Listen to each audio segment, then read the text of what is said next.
अरे ठंडे ठंडे पानी से नहाना चाहिए, गाना आए या ना आए गाना चाहिए.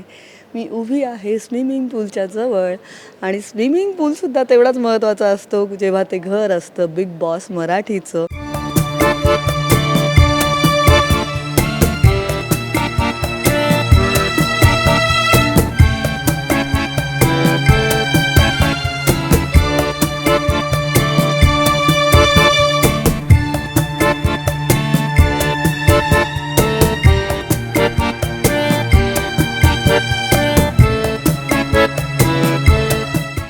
बिग बॉस मराठीच्या घरातला स्विमिंग पूल हा फार महत्त्वाचा असतो, कारण इकडे खूप टास्क होतात. इथे अनेकांचे मानापमानसुद्धा होतात. काहींचा अपमान होतो, तर काहींना पाण्यात ढकललं जातं किंवा बरंच काही होतं. ते सगळं या स्विमिंग पूलमध्ये होतं. सो हा स्विमिंग पूल हा नेहमी गाजतो. प्रत्येक सीझनला हा पूल सर्वात जास्त गाजतो.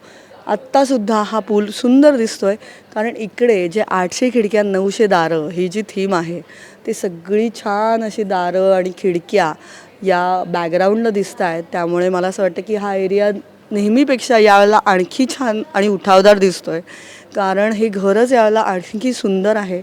एक जंगलची थीम आहे आणि जसं आपण म्हणतो की जंगलची थीम तर आहेच, आणि खिडक्या आणि दारंसुद्धा आहेत. त्यामुळे हे जे दरवाजे आहेत, या खिडक्या आहेत, यामुळे हे अतिशय छान एक क्रिएटिव्ह आणि अतिशय सुंदर असं हे डिझाईन आहे.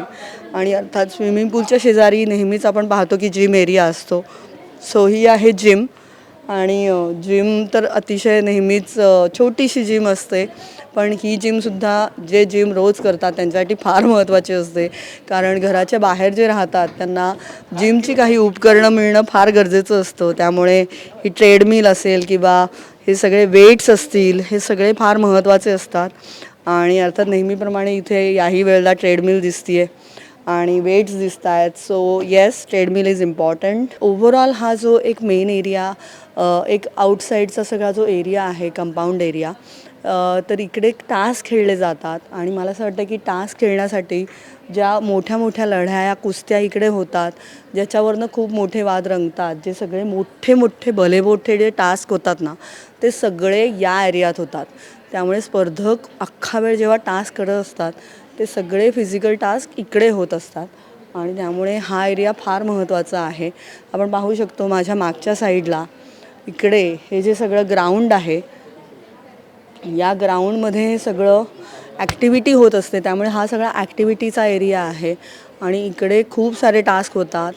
सो हे जे आहे हे तुम्हाला रोज बघायला मिळणार आहे, कारण इकडे सगळे टास्क रंगणार आहेत. आणि इकडेसुद्धा छोटे छोटे सिटिंग कॉर्नर्स असतात, जिकडे दिवसभर लोक बसतात. हे सुद्धा फेवरेट कॉर्नर्स असतात इकडच्या अनेक लोकांचे.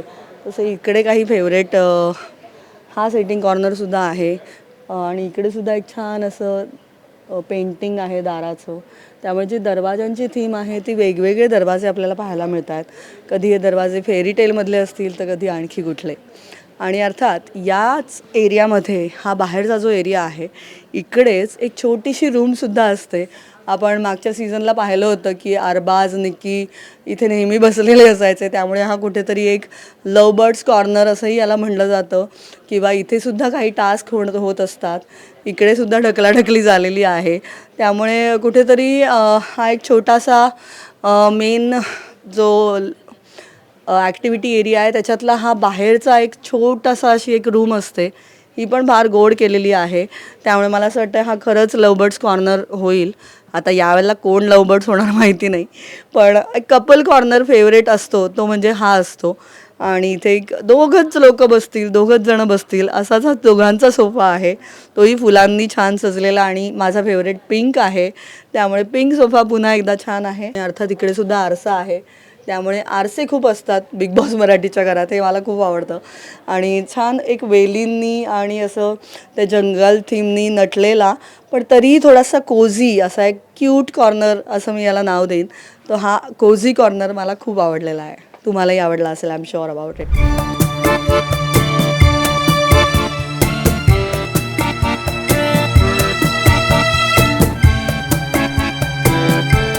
पाहुणं जेवला जेवला का जेवला का जेवला का असं विचारायची वेळ येते ती म्हणजे इकडे आल्यानंतर.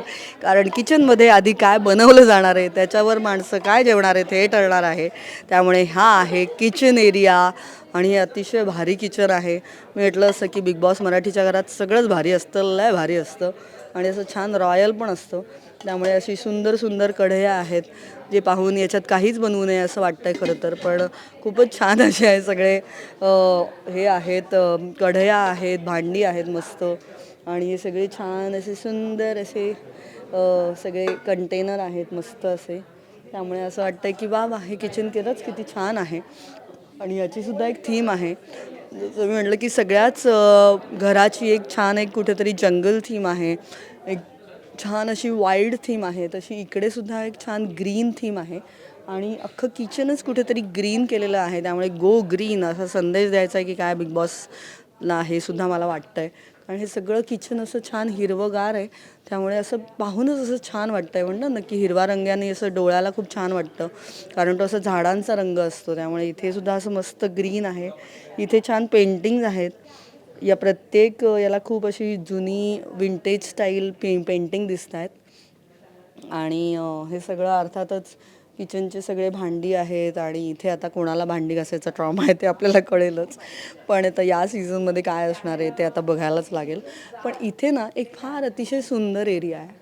सो तो म्हणजे ना एक असं मस्त असं झाडांचे फांद्या आहेत आणि हा जो एक एरिया आहे ना म्हणजे किचनमध्ये सुद्धा एक छोटासा सिटिंग एरिया केलेला आहे आणि तो अतिशय गोड आहे, क्रिएटिव्ह आहे आणि इथे सुद्धा एक असा छोटूसा सोफा ठेवलेला आहे. त्यामुळे मला असं वाटतं की एक अतिशय छान गोड असा छोटासा एक सिटिंग एरियासुद्धा या किचनमध्ये सुद्धा आपल्याला दिसतोय आणि एक क्रिएटिव्ह अशी ही सगळी झाडांची फांदी आहे.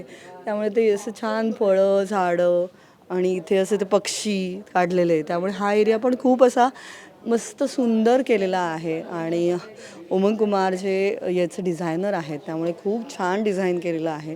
कारण किचनमधला प्रत्येक एरिया हा अतिशय क्रिएटिव्हली डिझाईन केलेला आहे. त्यामुळे मला असं वाटतं की खरंच हे घर जितकं क्रिएटिव्ह आहे हे प्रत्येक कॉर्नरमध्ये कळतं आणि kitchen is just mind blowing. त्यामुळे म्हणजे मला असं वाटतं की प्रत्येक गृहिणीला आवडेल, खूप आवडेल असं हे किचन आहे.